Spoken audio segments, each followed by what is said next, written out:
தெளிவான பேச்சு. இப்போ நபிகள் நாயகம் ஸல்லல்லாஹு அலைஹி வஸல்லம் அவர்களோடு மனைவி நடந்துக்கிட்ட ஒரு விதம், ஒரு கோபம் வந்துட்டு.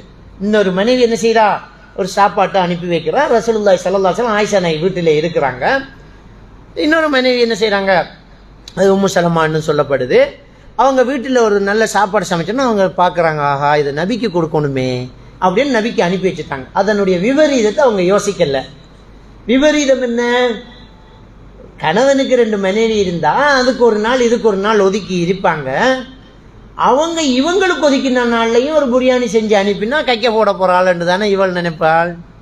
உனக்கு தான் ஒரு நாளை தந்திருக்கணும், நீ தட்டு பிரியாணி போட்டு கொடு, பாபிக்கு போட்டு கொடு, எந்த டேனுக்கு நீ அனுப்புறாயண்டா எந்த சமையல் கூடாண்டா, உன்னை இழுத்து கைக்குள்ள போட பார்க்கியா நீ. இப்படிதான் நம்ம யோசிப்போம். சாதாரணமான பெண்கள் தான் அவங்களும். சாப்பாட்டு தட்டு வந்தது ஆயிஷா நாய் பிடிக்கல. ஆயிஷா நாய்க்கு அந்த சாப்பாடு என்ன செய்யல, வந்த விதம் பிடிக்கல. அதை வாங்குற மாதிரி போட்டுவிட்டாங்க, உடைஞ்சு போச்சு, கீழே கொட்டிட்டு எல்லாமே. அப்போ நபிகள் நாயகம் ஸல்லல்லாஹு அலைஹி வஸல்லம் அவர்களுக்கு எவ்வளோ கோபம் வந்திருக்கும். அப்போ பெருமானார் ஸல்லல்லாஹு அலைஹி வஸல்லம் அவங்க என்ன செய்கிறாங்கன்னா, தட்டை கொடுத்து அடிமையை அனுப்பி விட்டாங்க. முதல்ல ஓம்பேர் செய்ய முடியுது, நீ இப்போ ஒவ்வொருத்தர் பிரச்சனையாக கிளியர் பண்ணுறாங்க. அடிமைக்கு என்ன தேவை, தட்டுக்கு தட்டு கொடுத்து ஆகணும், இல்லாட்டி சீட்டு கிழிஞ்சிரும். என்ன தட்டு ஓடு நீ போய். இப்போ சஹாபாக்கள் வீட்டில் இருக்கிறாங்க.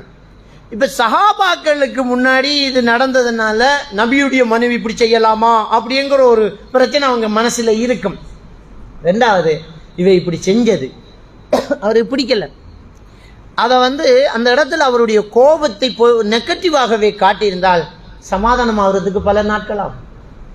நம்ம பாசையில சொல்றேன்டா ஒரு வார்த்தையை போட்டு ஏன் இப்படி செஞ்செல்லாம் பொம்பளையா நீ பேய், உனக்கு ஒரு ஒரு நாகரீகம் தெரியுமா, டிசிப்ளின் தெரியுமா, வீட்டில் ஆட்கள் இருக்காங்க, உண்ட கோபத்தை உண்ட சுல்லாப்ப உண்ட வீட்டுக்குள்ள வச்சிருக்கணும், உண்ட வளப்பு சரியில்லை, உங்க உம்மா சரியில்லை, உங்க பாப்பா சரியில்லைன்னு இதுக்கு கல்யாணம் பண்ணாத ஆட்களை எல்லாம் போட்டு இழுப்பான். ரசூலுல்லாஹி ஸல்லல்லாஹு அலைஹி வஸல்லம் அவங்க ரொம்ப சிம்பிளா ஒரு விஷயம்தான் சொன்னாங்க. சஹாபாக்களை பார்த்து சொன்னாங்க, அது உம்முக்கும் பண்ணாங்க, உங்களோட தாய்க்கு ரோஷம் வந்துட்டேன்னாங்க. கதை முடியுது, உங்களோட தாய்க்கு ரோஷம் வந்துட்டேன்னாங்க. அவங்களுக்கு சப்ஜெக்டை வழங்கப்படுத்திட்டாங்க.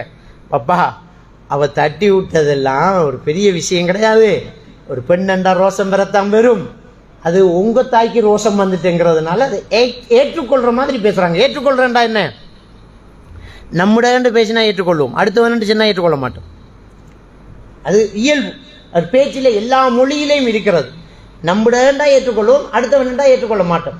ஒரு பிள்ளை நல்லது செஞ்சா என்ன செய்யறது, என்ற பிள்ளை எப்படி ஓதுறான் பாருங்கன்னு புருஷன்ட்ட சொல்லுவா, இது வேற பிள்ளை இல்லையா, அது 2 வரையும் பிள்ளை பொண்டாட்டியே சொல்லுவா புருஷன்ட்ட, என்ற பிள்ளை எப்படி ஓதுன்னு பாருங்க. அவன் ஏதாவது துண்டா காட்டினா பாருங்க உங்களோட பிள்ளைய, நீங்களே பாருங்க உங்க பிள்ளைய. அப்ப இவக்கு பிள்ளை இல்லையாமா, நல்லது செய்யக்கூட அவரு சம்பந்தம் இல்லை, கெட்டது செய்யக்கூட அவர் சம்பந்தம் இல்லை. இதுதானே பேச்சு வழக்கம். ஆனா நபிகள் நாயகம் ஸல்லல்லாஹு அலைஹி வஸல்லம் அவங்க தன் கோபத்தை அப்படி வெளிப்படுத்துறாங்க. எப்பவுமே என்னுடைய மனைவி என்னுடைய மனைவி என்னுடைய துணைவி என்று சொல்றவரு இப்ப நான் கோபமா இருக்கேன்னு காட்டணும். அடுத்தது சஹாபாக்கள் இதை பொறுத்துக்கிட்டு போகணும்டா, என்ற மனைவிக்கு ரோஷம் வந்துட்டா அது எப்படி உங்க மனைவிக்கு ரோஷம் இல்லான்னு அந்த ஆளுக்கு யோசிக்க கூடாது.